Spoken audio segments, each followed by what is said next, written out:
Agora eu vou passar para as coisas que foram mais difíceis ou que eu não gostei tanto, as barreiras, para vocês entenderem mais ou menos do momento que a gente passou lá. E aí galera, como é que vocês estão? Voltei pra fazer mais um vídeo pra vocês. E nesse vídeo eu vou contar um pouco sobre a minha experiência na França, mas no geral, assim, o que aconteceu de verdade. Algumas pessoas acham que eu não gostei da experiência, que foi ruim, ou que eu me arrependo, ou esse tipo de coisa, por conta de vários relatos que eu e a Bruna a gente trouxe no canal. E na verdade não é isso, não é que a gente odiou a França, ou que a gente não voltaria, que o intercâmbio não valeu a pena. Muito pelo contrário, toda a experiência é válida. Eu acho que esse um ano que a gente ficou lá com visto férias trabalho valeu sim muito a pena, mas eu confesso que de intercâmbio assim não foi o meu preferido. E por uma série de coisas, assim, de dia a dia, da pessoa que eu sou hoje, coisas nesse sentido.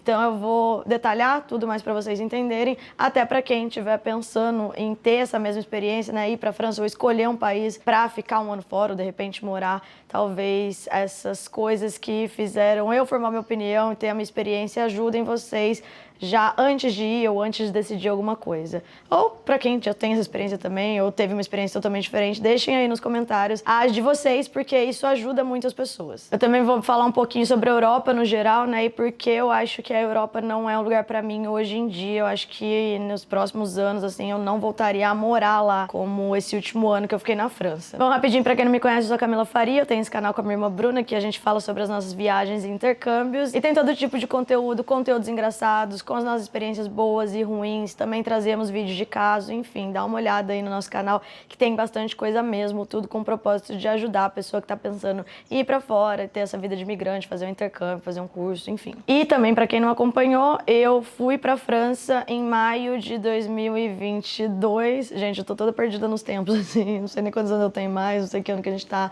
mas foi no ano passado, em maio de 2022, eu fui pra França com o visto férias trabalho, que é um visto que te permite ficar um ano na França trabalhando, estudando ou realmente só turistando e vivenciando a cultura. Então é um visto que a França tem bilateral, né, com o Brasil, então os franceses também podem ir para o Brasil e vai começar essa barulheira.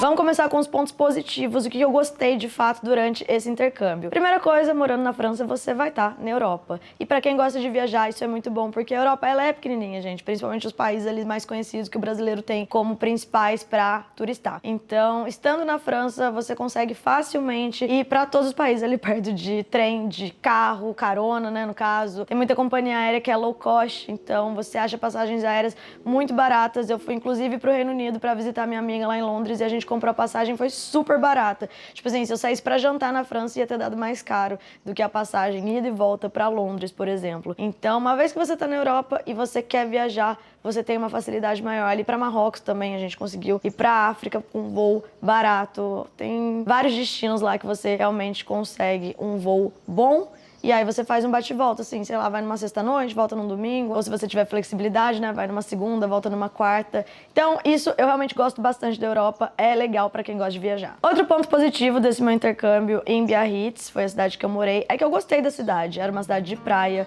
é uma cidade que tem muita história. Então, por exemplo, sobre essa questão de surf, que eu e a Bruna, a gente tava fazendo aula e a gente começou a se interessar cada vez mais, foi onde surgiu o surf, né, nasceu o surf na Europa.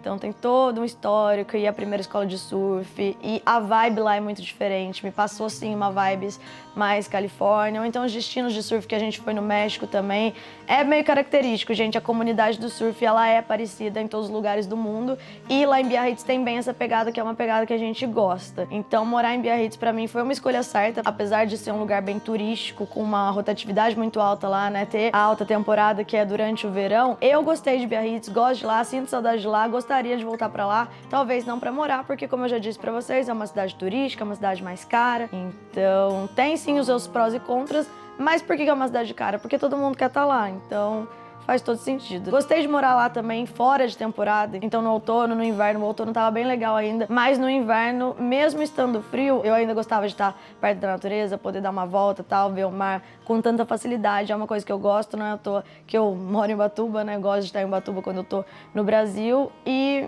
Biarritz, assim, eu não tenho nenhum arrependimento sobre a cidade, apesar de ser mais internacional e ter sido um pouco difícil de praticar o francês. Tem escolas de idiomas lá, né? Eu estudei lá, trabalhei lá, fiz o que apareceu lá de oportunidade e eu tentei meu máximo, gente. Então, assim, mesmo falando bastante inglês e espanhol, eu acabei, sim, treinando bastante o francês. Então, o fato de ter sido uma cidade internacional atrapalhou um pouquinho só, mas não foi um negócio que, nossa, que arrependimento, sabe? Realmente eu não tenho arrependimento em relação a Biarritz. Inclusive, indico que vocês visitem, coloquem no roteiro de vocês, porque é uma cidade linda, linda, linda. Tem muita opção de restaurante lá, tem, se fazer uma caminhada, a cidade por si só já é uma atração turística, bem bonita. Agora, outra coisa que eu gostei bastante desse intercâmbio na França foi ver tudo relacionado a direitos da mulher. Então, eram coisas pequenas, desde você ir pra praia e aí você vê uma mulher de topless e ela tá deitadona lá. Essa cena me chocou muito. Foi bem no comecinho do meu intercâmbio, tinha uma mulher. Que a mulher era linda, maravilhosa, gente. Do pé à cabeça, até o dedinho do pé dela era bonito. Ela tinha um corpo, sei lá, de modelo. Enfim, ela era toda malhada e tal. E ela tava de topless, deitada na areia, com um biquíni, a parte de baixo meio cor da pele. Inclusive, eu achei que ela tava pelada, mas ela não tava.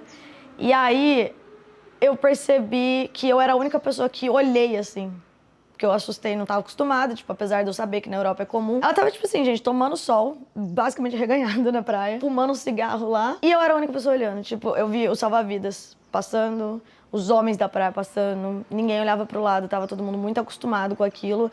E eu não tava olhando porque eu tava chocada que ela tava daquele jeito, mas sim porque eu me coloquei no lugar e eu falei, cara, eu não tenho coragem de fazer isso, e eu não me imagino no Brasil fazendo isso, e nem muitos países, assim, eu não me imagino fazendo isso. E pra ela, aquilo lá, eu acho que não era uma coisa relacionada à coragem. Porque ela é francesa, é porque ela simplesmente tá acostumada com aquilo. É muito cultural e muito normal no país dela. Essa foi uma das coisas, assim, que eu falei, eu gostaria que no Brasil fosse assim, ou que em outros lugares do mundo fosse assim, as pessoas não tratarem o peito da mulher como um negócio tão, sabe, proibido e...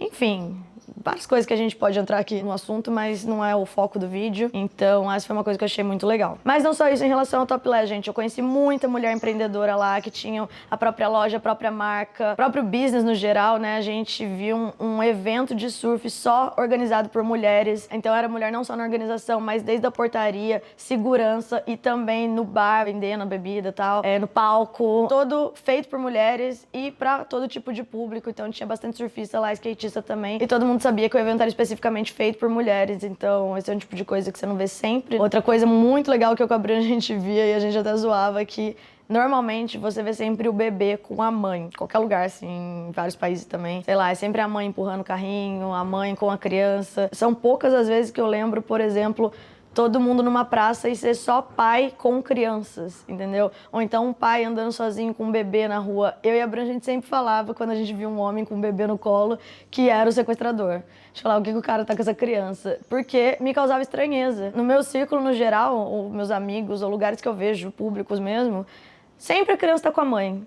É a mãe que tá lá cuidando e tal, tipo, dando comida. Hoje em dia, talvez, as pessoas dividam mais essas tarefas, mas... Lá na França era muito sempre o homem com o bebê. A gente via muito, gente, na praia, playdate, só vários pais e as crianças, ou então o pai com o canguru, sem mulher nenhuma do lado, ou então em restaurante, era sempre o pai que estava cuidando da criança e a mãe comendo, tomando vinho, se divertindo.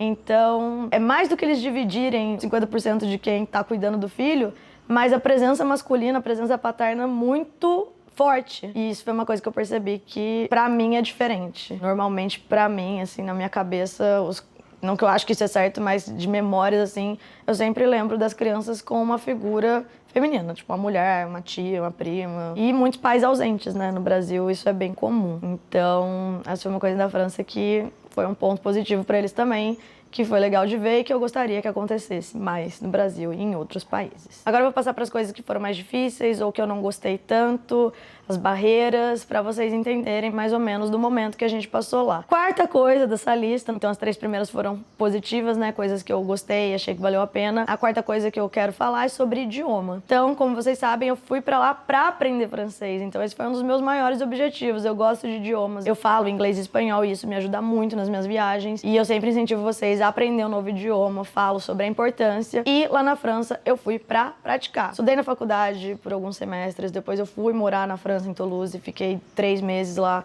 Quando eu achei que eu tava começando a aprender, eu voltei pro Brasil. E dessa vez eu falei, cara, eu vou ficar 1 ano lá e eu vou aprender francês. Só que, sinceramente, gente, não rolou o tanto que eu achei que iria, justamente porque eu tava em Biarritz, que é uma cidade que é bem internacional, e também, por eu falar já inglês e espanhol, quando você tá tentando se comunicar com alguém, aquela pessoa não tá entendendo nada, você não vai ficar arranhando o francês, que é o certo, né, pra você aprender. Mas, automaticamente as pessoas me falavam, Fala inglês, fala espanhol, eu falo. e aí já cortava a minha oportunidade de aprender francês. Quase todas as pessoas, quase todos os franceses lá de Biarritz, a gente falavam outro idioma com a gente. E também uma questão foi a da aula. Assim, eu não curti tanto a escola, assim, a primeira que eu fiz, né, o primeiro curso. Eu não tive tantas interações como, por exemplo, em Granada, que eu fazia faculdade, ou então no high school, que eu estudava no ensino médio, que foram os 2 momentos da minha vida aí que eu aprendi inglês e espanhol. Lá na França eu tava trabalhando como criadora de conteúdo, né? Youtuber dentro da minha casa, eu e a Bruna, juntas. Então foram os obstáculos maiores que a gente teve dessa vez. E aí isso acaba afetando em tudo, como quando você não sabe o idioma do lugar, a sua dificuldade sim aumenta. E aí era difícil de fazer amigos, era difícil de me comunicar no geral. Mas eu vejo que sim, eu melhorei bastante. É lógico, em 1 ano morando num lugar com foco em aprender francês, não é possível que eu não ia aprender nada. Eu sim aprendi, mas eu não sou fluente do jeito que eu sou com o espanhol ou com o inglês, ou me comunicando em português, né, que é a minha língua nativa. Francês eu tenho que pensar muito ainda, eu tenho que traduzir muito, e pra mim, gente, só vai resolver ainda na prática. O que eu tô fazendo agora que eu não tô mais na França? Eu continuo estudando. Tem várias maneiras de você estudar francês, né, você não precisa estar de fato lá na França. Outros idiomas também você pode começar da sua casa, do Brasil. E estando no Brasil, eu continuo fazendo minhas aulas online. E aí aqui entra o patrocinador do vídeo de hoje, o Lingoda. Pra quem não conhece, Lingoda é uma escola de idiomas online com mais de 1.600 professores internacionais certificados com um nível nativo. Ou seja, os mais diferentes sotaques, culturas e idiomas que eles oferecem, que é o alemão, o inglês para negócios, francês e espanhol. As aulas são online, privadas ou em grupos de até 5 pessoas e de todos os níveis. Comecei a 9, no, Nós. 9. C'est très bien. Por ser online, é tudo bem flexível e personalizado de acordo com o interesse dos alunos. E a novidade que eu queria trazer para vocês é o desafio de aprendizado intensivo de 2 meses que chama Day Sprint. E existem 2 opções, o Sprint de 15 aulas por mês e o Super Sprint de 30 aulas por mês. E o intuito desse desafio é você progredir rapidamente no idioma que você escolher. Se você cumpre esse desafio de 2 meses, você consegue ganhar 50% do seu dinheiro de volta, ou você pode escolher por mais aulas grátis. Inclusive, eu mesma vou participar do desafio porque eu quero dar um up no meu francês, principalmente agora que eu tô longe da França, né? E vou acompanhar toda a minha jornada através do Sprint Tracker. Se você quiser participar desse desafio, eu vou deixar um link e um código de desconto aí na descrição. E aproveitem, gente, que esse desconto tá muito bom. Tanto eu quanto a Bruna, a gente achou muito boa essa ideia do desafio, né? Você, além de aprender o idioma intensivamente, se você cumpre com todo o desafio, você consegue aí no seu dinheiro de volta. A Bruna, como uma boa capricorniana, ela amou essa ideia. Bora aprender de uma vez o idioma, no meu caso o francês, que daqui a pouco a fluência chega, mas a gente tem que praticar. Agora voltando pro vídeo, na minha lista de coisas ainda sobre a França que marcaram meu intercâmbio, o 5º item seria a parte de amigos e vida social. Entra um pouco a cultura também no geral. As pessoas, você tem que lidar com eles de uma maneira diferente. E pra mim era muito diferente. Tem lugar que eu tenho muita facilidade, que é muito parecido com o Brasil, ou que... Sim, eu não me acho uma pessoa mente fechada, sabe? Mas na França, pra mim, foi difícil. Foi difícil lidar com as pessoas, foi difícil de entender o que elas queriam, foi difícil de manter amizades lá. Foi tudo muito difícil. Além de Biarritz ser essa cidade que tem uma rotatividade muito alta, que as pessoas vão em temporada pra lá. Então eu fiz amigos e eles foram embora. As pessoas que eu conhecia lá mesmo, num longo prazo, assim, eu não via muita coisa em comum. Sei lá. Chega num momento que você mais gasta energia do que outra coisa e acaba entrando, talvez, na questão do idioma, na questão da cultura também, em como as pessoas estão acostumadas. Conheci muita gente lá, não fiz nenhuma amizade profunda, assim, de eu achar que, sei lá, vou voltar pra visitar uma pessoa, ou então vou chamar a pessoa pra vir pro Brasil, esse tipo de coisa, não. Na verdade, eu brinco com a Bruna que eu saí de lá com menos 2 amigos. E de francês mesmo, eu nem fiz tanta amizade assim. Eram mais pessoas da escola, a gente tava aprendendo francês também. Não teve ninguém, assim, que marcou de um jeito que eu falei, cara, realmente esse é meu amigo do intercâmbio. Não teve. E eu tava muito tempo com a Bruna também, então acaba que não é que você se fecha pra novas amizades, mas você, tipo, não tá sozinho. Talvez eu não me esforçasse tanto. E foi isso, assim. Foi uma coisa que falam que quem faz o lugar são as pessoas, e é verdade. Dessa vez, assim, eu acho que eu gostei muito mais do lugar sozinho, por si só, eu tá lá, do que pessoas que eu conheci. Eu não tô falando que as pessoas são péssimas, nada disso. É que não deu match mesmo, entendeu? Então é uma questão de você se identificar. E pra mim não rolou tanto lá na França. Sexto item da lista é que eu achei caro morar lá. Eu tinha o dinheiro pra estar lá, me bancando e tal. Mas quando você tem uma profissão como a minha, que você pode morar em qualquer lugar do mundo, eu simplesmente achei lá caro.